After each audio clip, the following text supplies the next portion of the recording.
ఉగాది అంటే షడ్రుచుల సమ్మేళనం. 6 రకాల పదార్థాలతో పచ్చడిని తయారు చేసి ఉగాది పచ్చడిని ప్రసాదంగా తీసుకుంటారు. అసలు ఉగాది పండుగ ఎందుకు జరుపుకోవాలి? ఉగాది పచ్చడి తినేటప్పుడు చదవాల్సిన మంత్రం ఏమిటి? ఉగాది పచ్చడిని ఎన్ని రోజులు తినాలి? మొదలగు విషయాల గురించి పురాణాలు ఏం చెబుతున్నాయో తెలుసుకుందాం.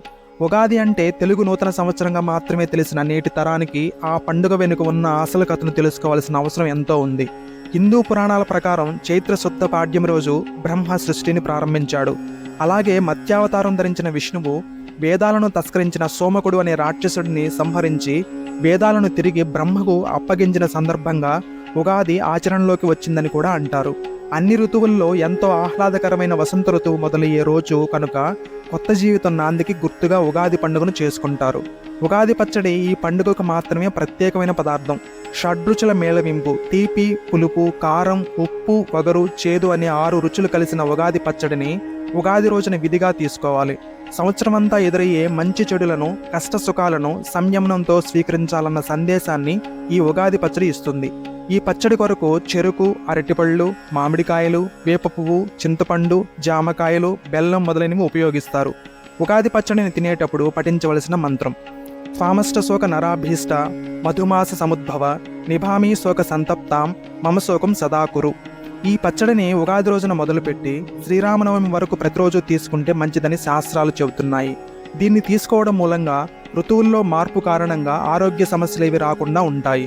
ఉగాది రోజున తలంటు స్నానం చేసి కొత్త సంవత్సరాది స్తోత్రాన్ని పఠించి ఉగాది పచ్చడి సేవించి ధ్వజారోహణం చేసి ఆపై పంచాంగ శ్రవణంతో పంచకృత్య నిర్వహణ చేయాలి.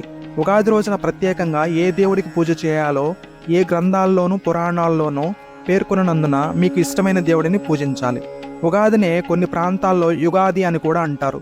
కొందరు తెలుగువారే యుగా ప్లస్ ఆది అంటే యుగం యొక్క ప్రారంభం అని, దాన్నే యుగాది లేదా ఉగాది అని అంటారని పొరబడుతుంటారు. ఉగా అంటే నక్షత్ర గమనం. నక్షత్ర గమనానికి ప్రారంభం కాబట్టే ఉగా ప్లస్ ఆది ఉగాది అయ్యింది. అంటే సృష్టి ఆరంభమైన రోజునే ఉగాది అంటారు. ప్రతి సంవత్సరం చైత్రమాసంలో శుక్లపక్షంలో పాడ్యమి తిథి నాడు ఉగాదిని జరుపుకోవాలి. ఇంకా చెప్పుకోవాలంటే ఈ ఉగాదిని మనం మాత్రమే కాదు, దాదాపు దేశంలోని ప్రజలందరూ చేసుకుంటారు. కాకుంటే వాళ్ళు పెట్టుకున్న పేర్లు వేరే ఉన్నాయనుకోండి. మరాఠీలు ఉగాదిని గుడి పడ్వా అని, తమిళలు పుత్తాండు, మలయాళీలు విషు, సిక్కులు వైశాఖి, బెంగాలీలు పోయల్ బైశాఖ్ అనే వివిధ పేర్లతో ఉగాదిని జరుపుకుంటుంటారు. ఇందులో తమిళనాడులో మాత్రమే ఈ పండుగని ఆర్య సంస్కృతికి చిహ్నంగా భావించి నూతన సంవత్సరాన్ని జనవరిలో వచ్చే సంక్రాంతి సమయంలోనే జరుపుకోవాలి అని చట్టం తెచ్చింది. జై శ్రీరామ్.